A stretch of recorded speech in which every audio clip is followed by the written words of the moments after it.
25th of August, 1979, and I'm very happy to have with me today Bud Houghton, former coach of the Massillon Tigers, who's now retired and living in Florida. Bud, glad to welcome you back to Massillon. Thank you, Bob. Happy to be back and see a lot of my old friends here. Well, you're looking great. Yes, what do you weigh now? Oh, about 150 pounds. Do you? Yeah, lighter than I was when I coached here. You look trim. Yeah. You look trim. Well, Bud, we'd like to start off this little session. If you would, tell us a little bit about where you were born, about your parents, where you lived, your schooling. Well, I was born in a little town down along the Ohio River, Mingo Junction. It's down just south of Steubenville, but I don't remember much about Mingo because my father moved to Canton, Ohio when I was about a year and a half old. And subsequently, when they built the Central Steel Company in Massillon, he came over to work for Central Steel. So we moved over here, and I started my elementary schooling in Massillon at the old Emerson School over on the west side. Yeah. The old Emerson. Yeah, I lived on Duncan Street. And then my father moved down the south end of Massillon on Woodland Avenue, and I spent most of my early days down in that area, and went to school at what they used to call Pearl Street. It was Pearl Street, Junior High, Edmund Jones Junior Jones. High School, and then across to Washington High, and then he built a house up in the northeast end on Corman Avenue, and I spent quite a few years there with them before I left home. And I ended up going to school at Ohio Wesleyan University. And when I graduated, it was a strange thing. I had planned to go into medicine. In fact, yeah, I took pre-medics at Wesleyan, but the Depression hit, right? Well, in fact, the banks closed in 1932, and money was going to be awfully tight. So I took as many courses in education as I could my senior year. The idea of going out, maybe getting a teaching job for a couple of years, and then saving up some money, going back to finish up the medical end of my education. But when I came back to Massillon, Paul Brown was just starting his regime then, and I'd been a friend of Paul in high school. And he gave me a job as a junior high school coach at Longfellow Junior High School. Well, I got so wrapped up in the athletics that I forgot going back to school again, except to go and later on to Ohio State and start working on a master's degree. But I was working on that in education and physical education there. And I spent 7 years as a head coach at Longfellow Junior High School when Paul was the head coach and athletic director here. Were you assistant coach up under Widows up there? I spent my first year, when I first came back. In fact, I didn't have a full-time teaching job. Paul, as I say, was just getting started in building his empire here at that time, and he made it possible for me to come in and take over some of his history classes, and I helped Carol Widows at Longfellow. And then when he took Carol down to the high school with him, I was made head coach, and I coached everything there at that time. Well, all the coaches did in those days. You just had one coach at the junior high. Did you have? Oh, that answered my question. I thought maybe you didn't have an assistant then? No. When later on we did have assistants. Bob Scherzer was one of my assistants, or the assistant. About the last 2 years I was there. But prior to that, the high school coach only had 3 assistants in those days, and each junior high school coach, he worked on his own until about the last, along about 1939 or 40, I guess. He began to build up the staff there. What was the size of your squad when you were up at? How many kids did you have? In junior high school, Oh, it would vary. I'd say at Longfellow, we generally had a squad of, maybe between 30 and 40 boys. Yeah. Mm-hmm. We generally kept everybody that came out in those days there. And, of course, we had the 3 junior high schools here. How about, now, of course, you did something that is rather rare in Massillon. People talk about high school coaches going to college as head coaches. Mm-hmm. You're the only coach that I believe that ever jumped from junior high school to head of the Massillon job. Well, I think this was due to the fact that Brown had had such tremendous success. Rather than bringing someone in from the outside that had been a head coach in high school, they wanted to perpetuate the so-called Brown system. Mm-hmm. And they felt evidently that the junior high coaches, and I'd been with him for 7 years and helped him in building up this program, and I understood it forward and backwards. In fact, I feel I learned practically all the football I knew and organization and so forth from Paul. So this is a reason for that move.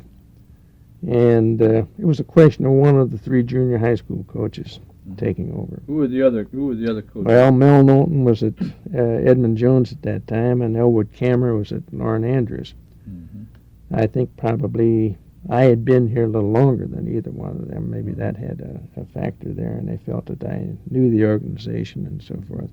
So when the transition first took place, when I replaced Paul in, I guess February of 1941, both Knowlton and Cameron were on my staff, and then subsequently Mel accepted a head coaching job at Steubenville, and so he left us, and we ended up with the staff that first year in 1941 of Cameron, Schertzer, and Augie Morningstar.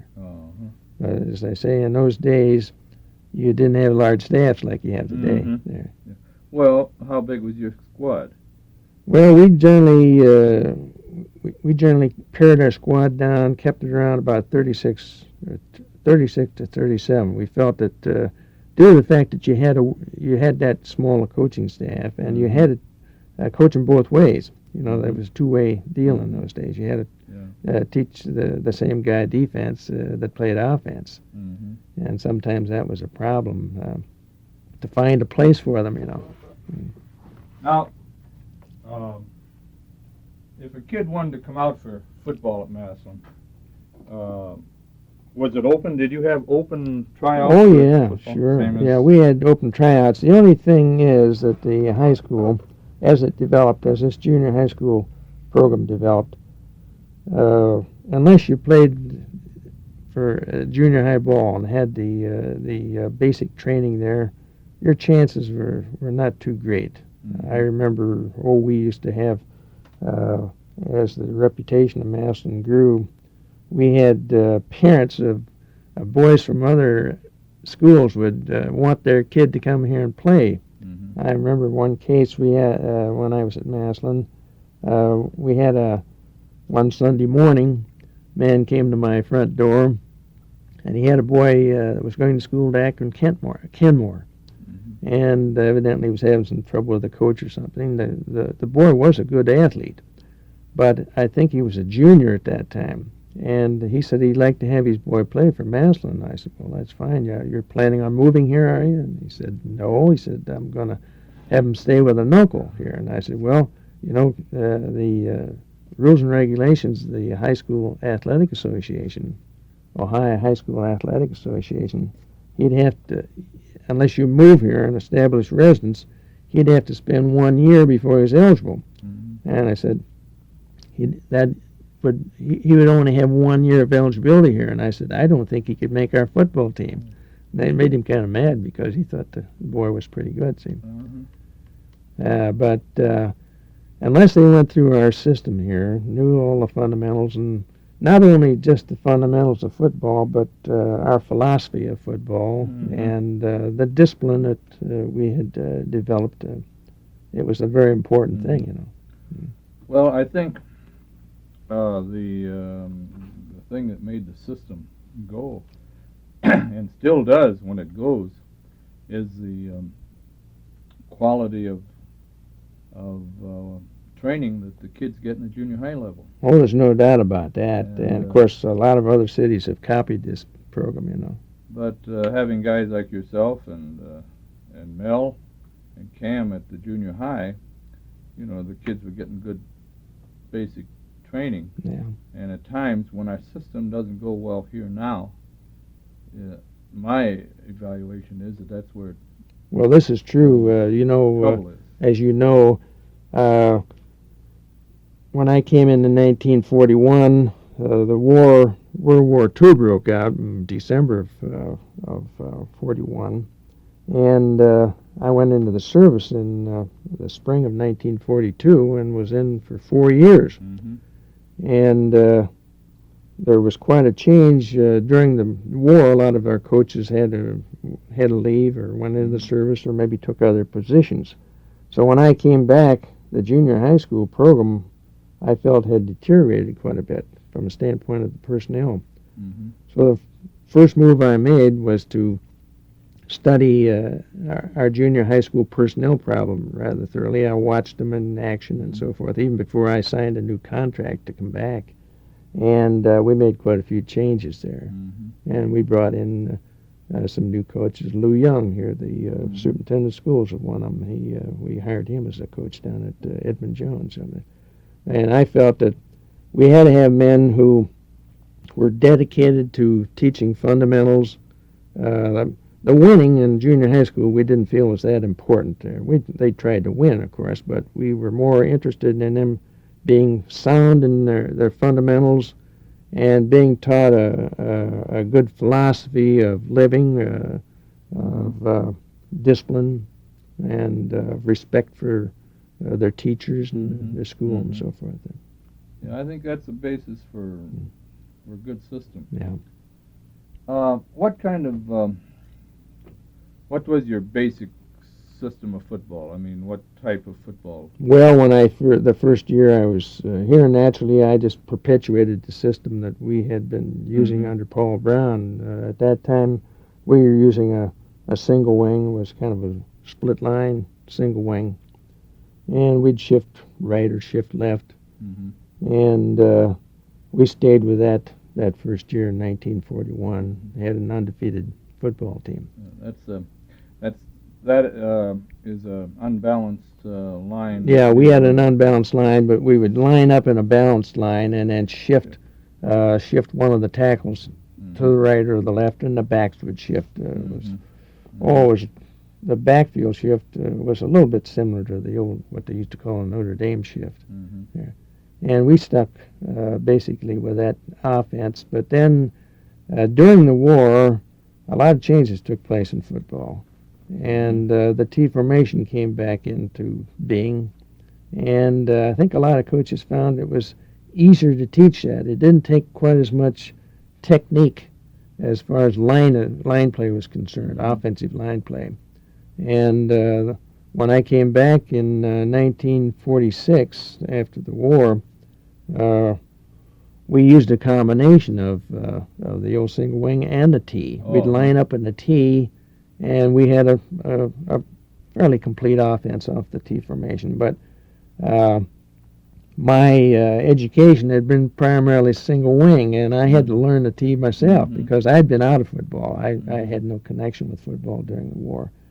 And so I had to learn the T formation myself, and I had to learn to defend it. Mm-hmm. And unless you use it yourself, you can't. It's pretty tough to defend.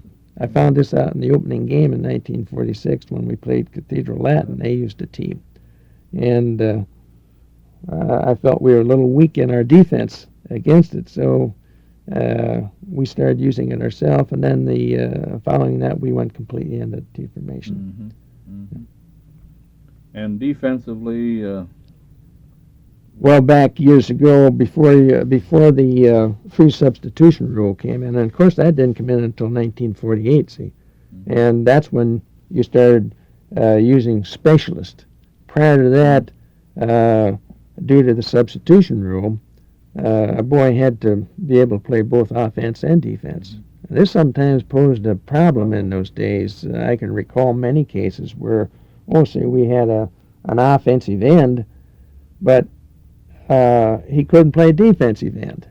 So we'd try to move him around somewhere else. Quite often, if he was an offensive end, he probably had pretty good mobility, and we'd move him back into the secondary, and he'd play maybe halfback or safety man. But I remember back before I was the head coach here, Henry Cryer played for Paul Brown, and they put him down on the middle of the line on defense. He played, he played nose guard.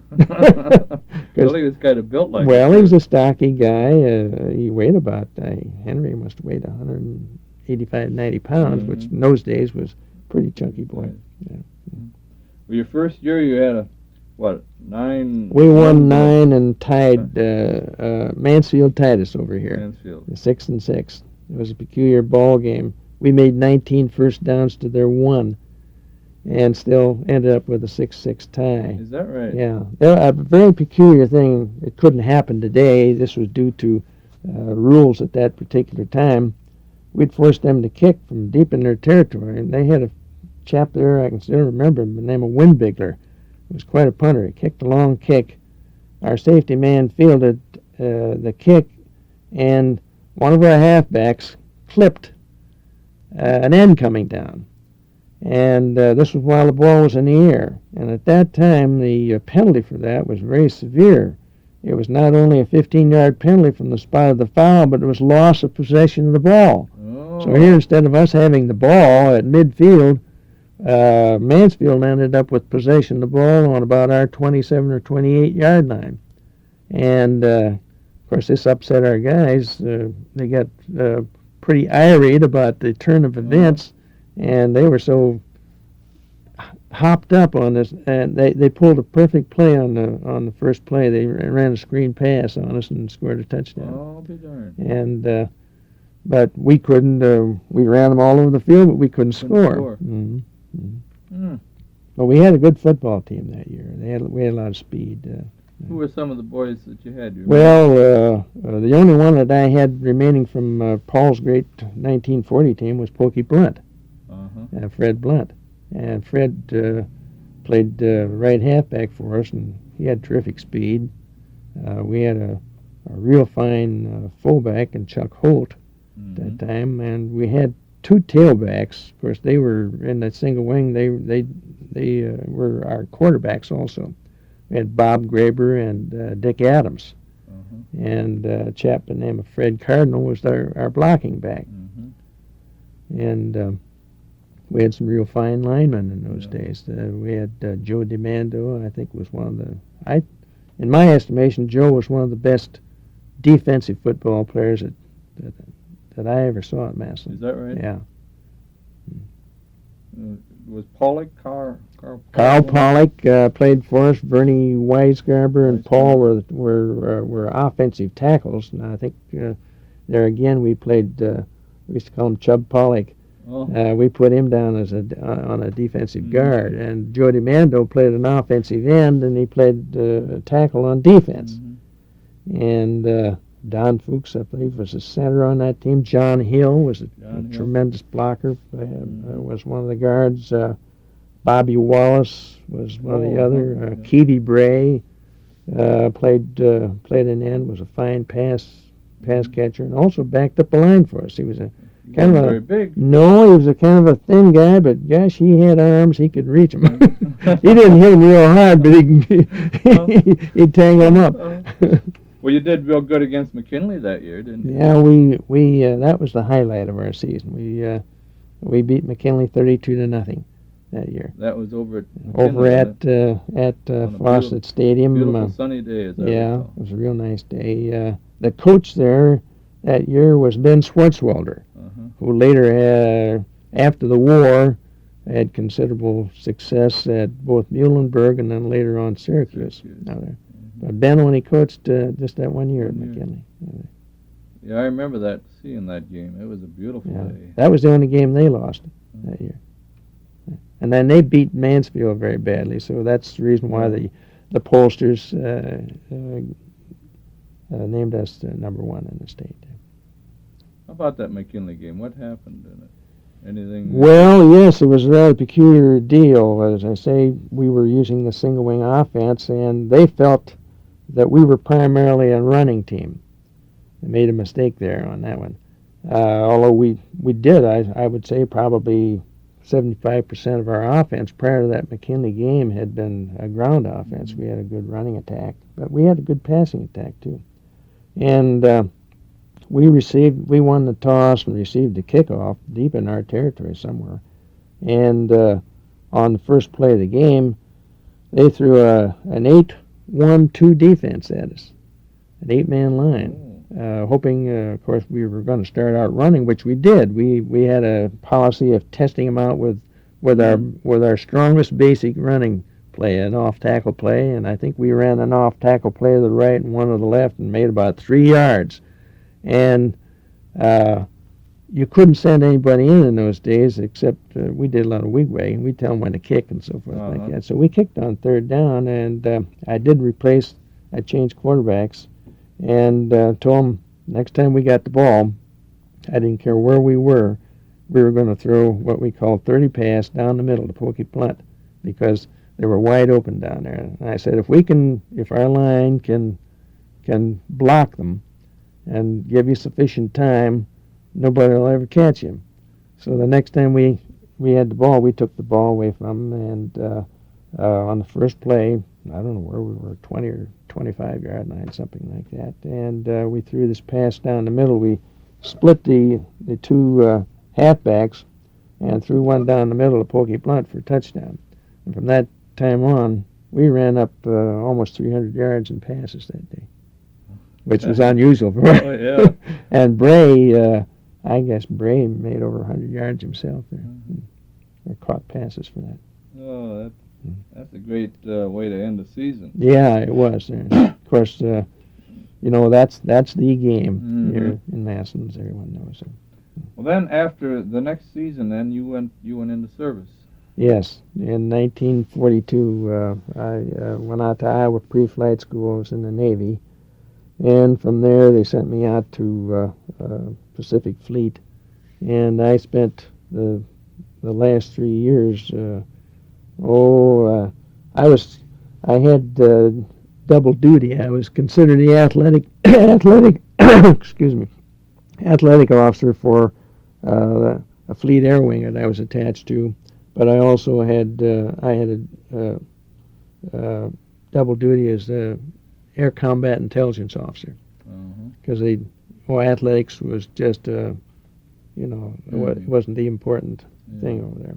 So I didn't have any. Well, when I was at Iowa pre-flight school, I had a little experience there with the football. We had squadron football, but the last 3 years I had no connection at all with athletics.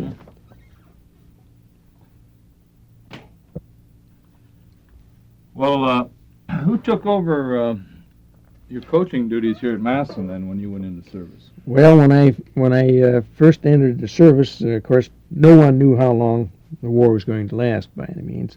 So they named Elwood Kammer as interim coach, and he held that position for 3 years. And I don't know what the reasons for the change were there, because I wasn't here at that time. But he was replaced by Ogie Morningstar the 4th year, and then I came back and signed another 3-year contract beginning in the early part of 1946.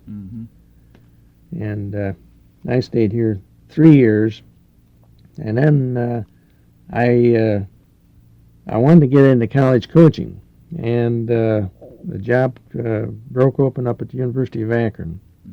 And I don't really remember Verlin Jenkins, who used to officiate a lot of our ball games. Verlin was quite active in the Akron University Alumni Association.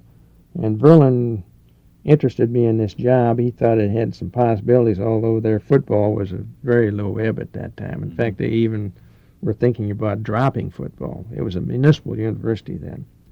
And so they did some negotiating with me, and I thought, well, if I'm going to get into college coaching, I can't wait too darn long. I was getting I was up in my upper 30s then, and so I accepted this job. But the unfortunate thing there, when I went up there, I left here in 1948, the spring of 1948, and the following, well, that fall, they changed the rules, went into the free substitution deal. Oh. So instead of having a 35-man squad, you had to have a 60-man squad. And we didn't have the recruiting program to handle the situation.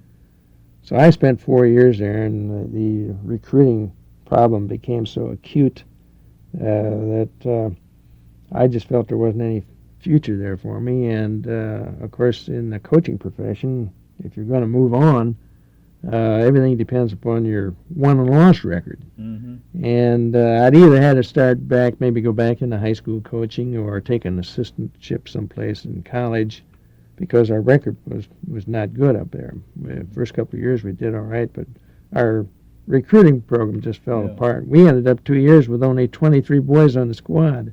Oh, is that right? And we had to play them both ways against these teams like Kent State and Ohio U that had 60-man squads there. So we'd do all right maybe the first half, and the last half the roof would fall in on us. So while I was there, of course, I was out begging money for our program and so forth, for our scholarship, because in those days the university could not underwrite the grant and aid program. You had to go out and get money from individuals or from industry to put in the treasury to subsidize every grant and aid that you had. Oh, is that right? Yeah, that's right. And that's the reason we ended up with these small squads. We just didn't have that kind of money to do it. Today, they can subsidize the grant and aid programs through operating funds of the colleges or universities there. And so I of course, I got acquainted with an awful lot of business people up there, and I met a lot of people in the trucking industry, and Akron was quite a hub of the trucking industry at that time. They had about 8 or 10 companies that had their own home offices right there in Akron. And I'd been getting jobs for boys in the summer and begging money for our recruiting program and so forth. So I was offered a job to go with one of the trucking companies there. And I spent, I guess about the first 3 or 4 years there as personnel and safety director and handled labor relations. My background in coaching and teaching, with handling people there, made it possible for me to do a pretty decent job in something like that. And then after about 4 years of that, they made me director of sales. And so I spent the last 24 years of my working life there with this company. Well, that job at Akron was a good experience. Yes, it was, yeah. And of course, I think if I hadn't run this recruiting hassle, I probably would have stayed in coaching. But as I say, coaching is just like managing a baseball team or anything of that nature. Everything's based on your winning, and unless you have a winning record, you just don't last in it. It's pretty hard to win with that kind of situation. Yeah, that's true. I don't care who the coach is, unless he has adequate material to at least meet the other person. And as I say, unfortunately, we ran into the situation. They went into the free substitution deal, and then you had they started going into specialization. And we, practically every year I was there, we'd have maybe 5 or 6 of our out of the first 11 that were playing both ways. And it's difficult to do that against fresh people coming in every time the ball changes hands. Yeah. So it's a different game today than it was back in that, the old two-way deal. Well, let's talk a minute about the seasons when you came back in 46 and 47. You had you won 6 games both years. Yeah, the first year I was back here, we won 6 and lost 2 and tied 2. Yeah.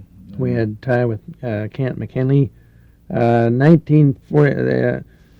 it was a peculiar situation. When I came back in '46, I inherited a lot of seniors, and quite a few of them had been lettermen on Morning Star's 1945 team. So we pretty much had to utilize those people, and we didn't have much speed, and so the following year, in 1947, we had primarily a sophomore and junior squad, and they had potentially some good football players in there, like Al Brown and people like that. And we won. we started out, we were well that year. And in fact, I think 1947 was the first year they came out with the Associated Press and INS polls. But prior to that, it was kind of they voted, I guess, a consensus of opinion primarily out there. But they came out in the polls, and we won our first 5 games. Most of them were close games that year. But we won our first 5 games, and they had us up number 1. And, we'd just beaten Mansfield, and Augie Morningstar was the coach at Mansfield. We'd just beaten them 27-0. And the following week, we were to play over at Warren High School. And Al Brown sprained an ankle in this Mansfield game, so he was going to be out. We didn't know how long it would take for him. The kid had a pretty bad sprain, and he was really the only real speed merchant we had on that team. Dick Jacobs was another one, had pretty good speed, but he was just a sophomore. And Al, I think, was a junior. And we had a big youngster, a sophomore by the name of Johnson, that played fullback for us. Clarence Johnson. And the Friday morning of this Warren game.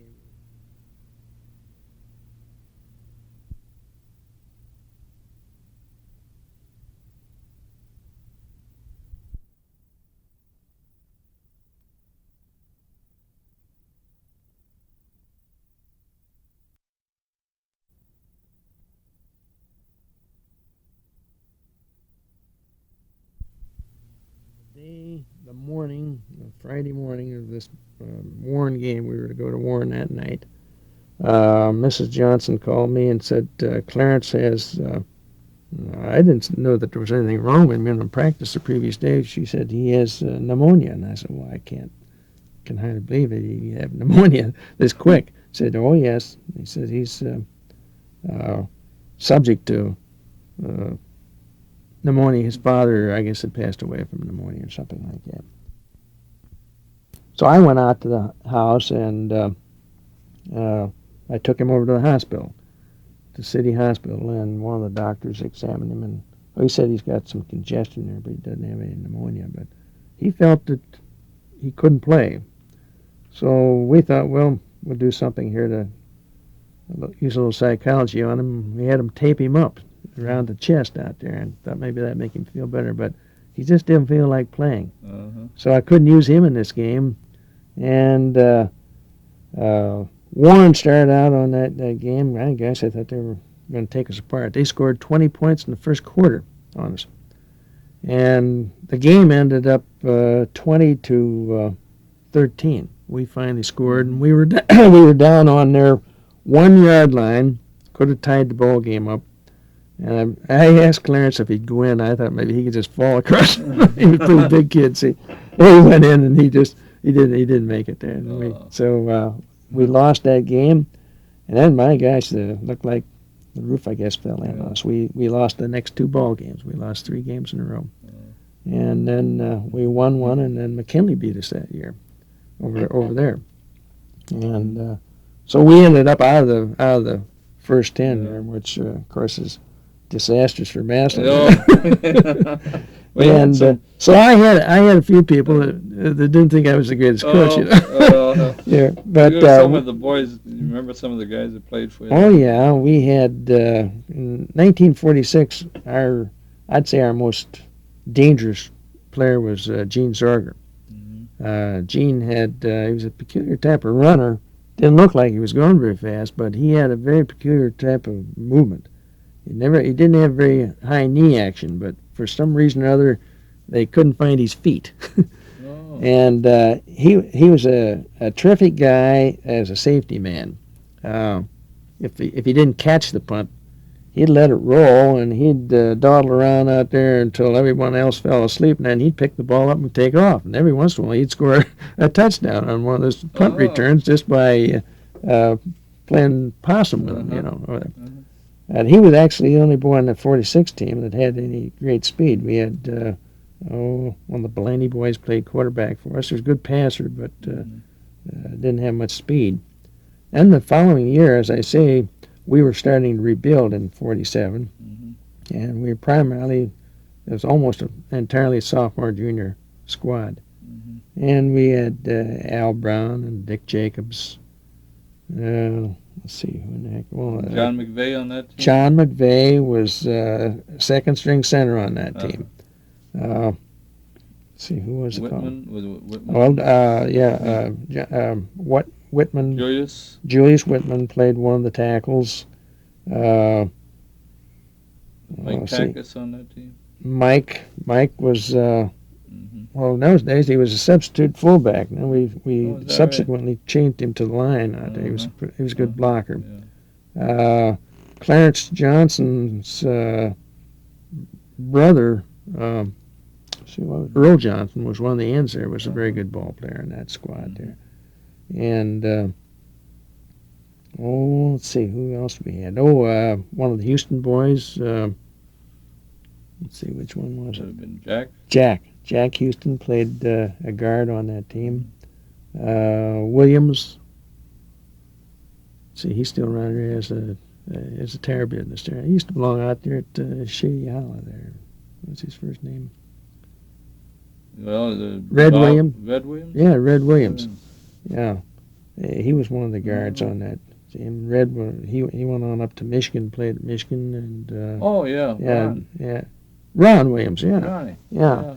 And Jack went to Purdue. In fact, I went up to see them play when Michigan and Purdue tangled there, and they were almost playing opposite each other on the line over there. Yeah. And as I say, it was primarily a sophomore, junior. We had some very good talent in junior high school that year. Up at Lauren Andrews, they had a terrific squad. They had Ace Crable was there, and all these guys were coming down the following year. Schumacher and Kreischer. That's the younger Kreischer. Jerry was coming down from Longfellow. So there was some good talent coming along. I suppose I was foolish for leaving that. Now, how about who did your coaching staff, of course, then change? Yes, Bob Schercher was still with us in 46 and 47. Tom Evans, who had been a junior high school coach prior to the war, I brought him in at Longfellow. Tom, I brought him down to the high school as my backfield coach. We had Johnny Morgan. We made him kind of a junior high school coordinator. John was a very capable chap, and I had him circulating because we had brought a lot of new people in, a lot of new coaches in junior high school. And I wanted someone that could closely supervise these people and see that they were following our instructions as far as our techniques and our philosophy and so forth were concerned. So we made John coordinator of junior high school athletics.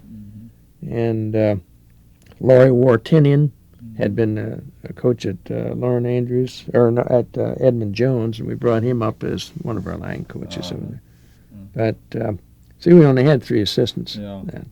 But as I say, that was prior to the free substitution. Now, where you have all these specialists, you got to have a pretty sizable squad. In fact, I don't know what they have, maybe 10 coaches now. An awful lot of them. Well, then, when did you retire then and go down to Florida? Well, I retired just about 3.5 years ago.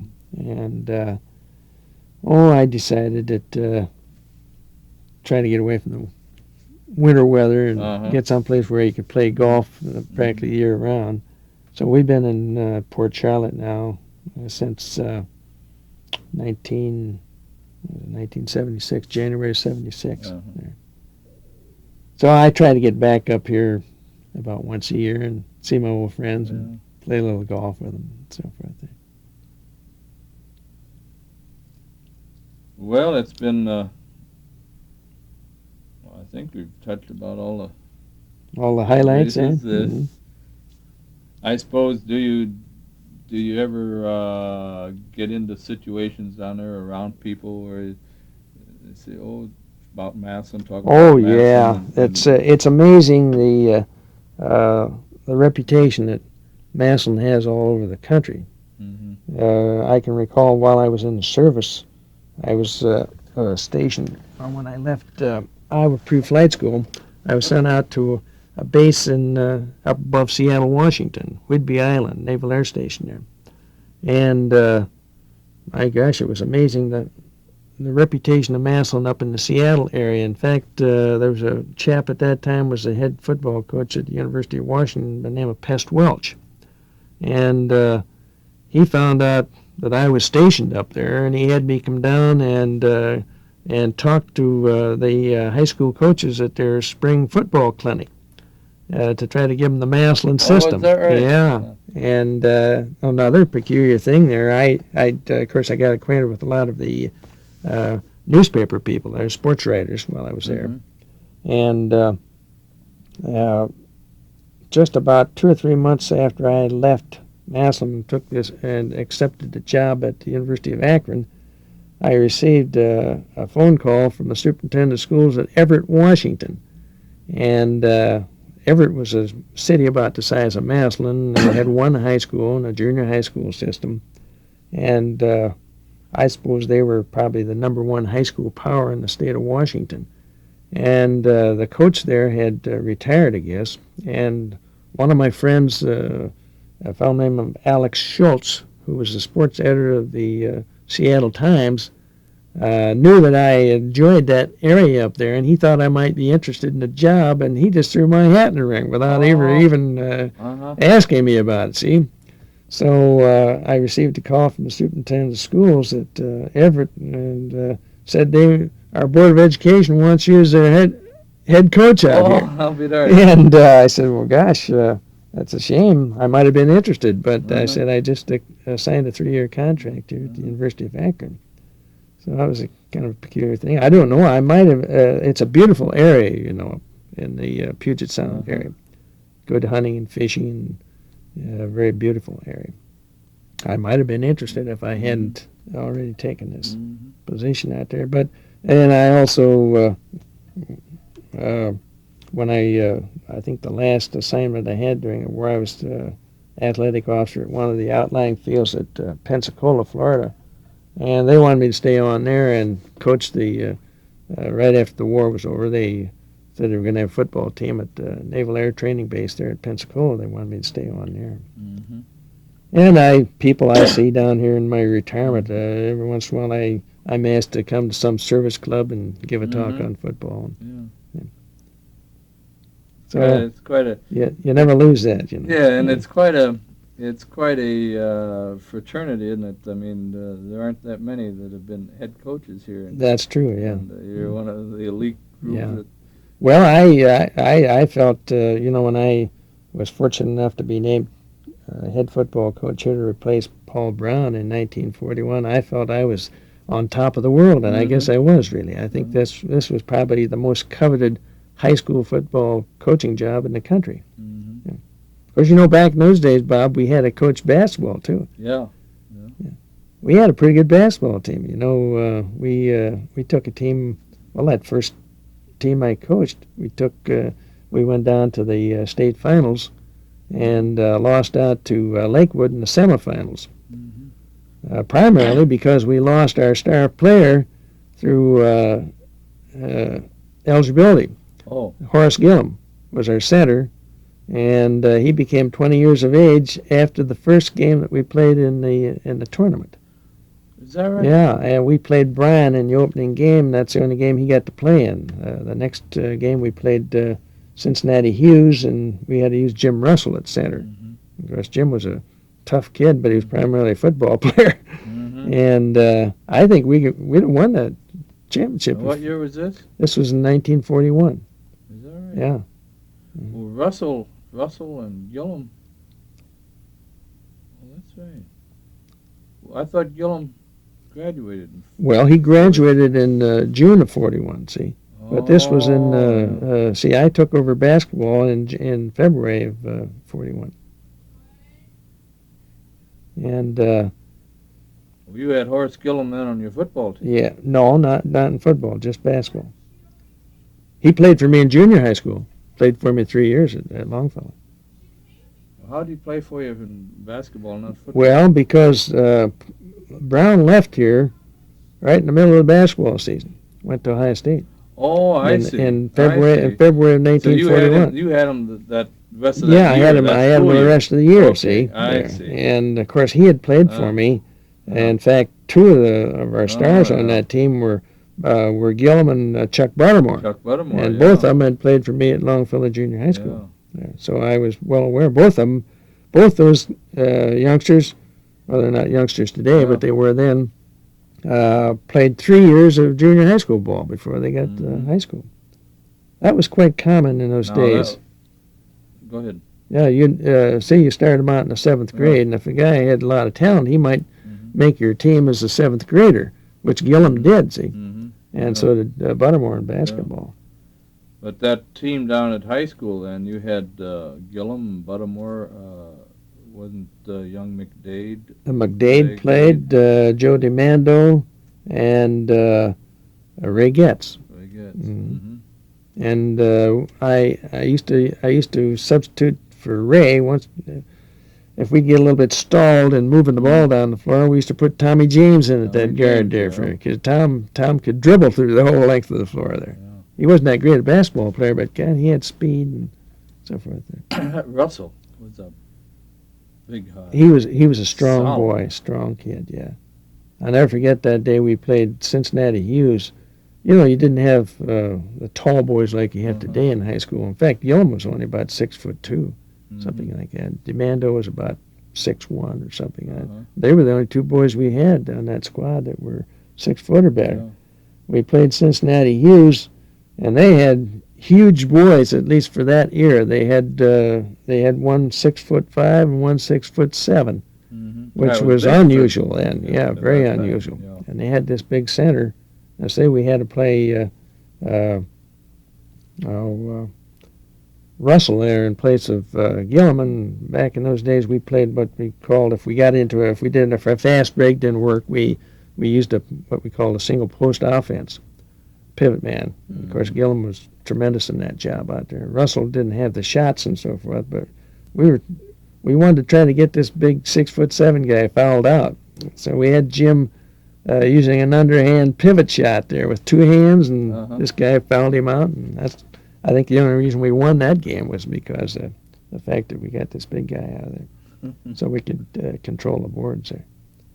But I think Lakewood beat us by 2 points in the semifinals. I'll be darned. Yeah, I had forgotten that you had gone down there to high school. I went right in the middle, right in February. There were some boys on that squad you would like to have had that following year. Oh, boy, I'll say. Because, see, out of Brown's 40 team, which, as far as I'm concerned, of the high school teams that I've ever seen, that had to be the greatest team from the standpoint of personnel. They were big, terrific speed. They just had everything that you'd want in a high school team. And all of those boys graduated with the exception of Blunt and Herman Robinson. Oh, yeah. But unfortunately, Herman Robinson dislocated a knee on the first day of fall practice when I took over in 1941. And so we didn't get to use him at all that year. So Blunt was the only regular left from Herm was the end. Yeah, he was an end. But he never did. Well, I put him in, I think, the Canton game just to... token appearance. Yeah, because we had to have a brace on his knee, and I didn't want to take a chance of him running himself for life. But the rest of them had been members of the second team in that 40 squad there. Now, when you were in school or coaching, then basketball and football, and that was about it, wasn't it? Well, yes, we had track. Did you have track? Yeah, then? but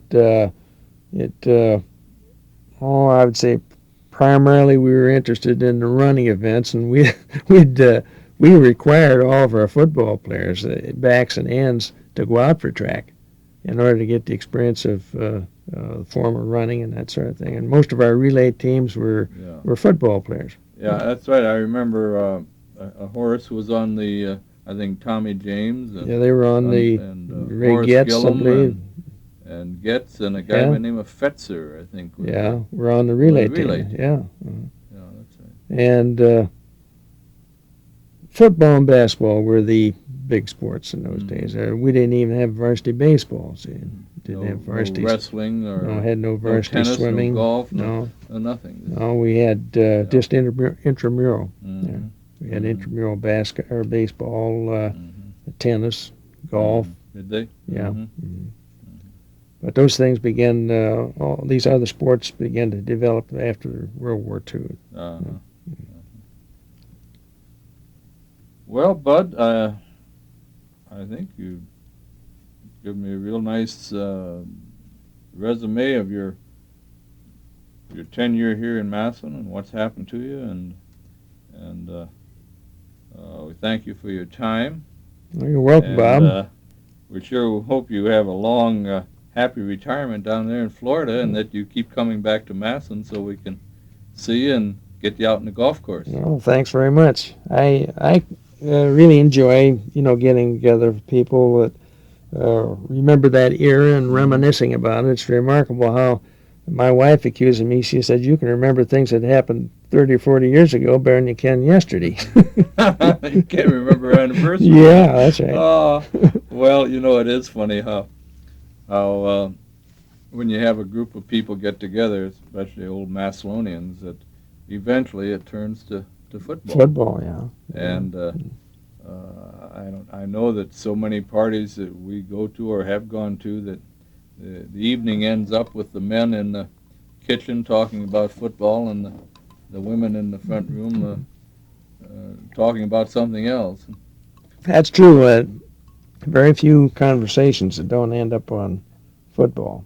I was out, played golf yesterday at Shady Hollow, and I had a lot of fun meeting a lot of people there. Of course, there are a lot of new people there now that I don't know, but there are a lot of people that from the era that where I was in the city here.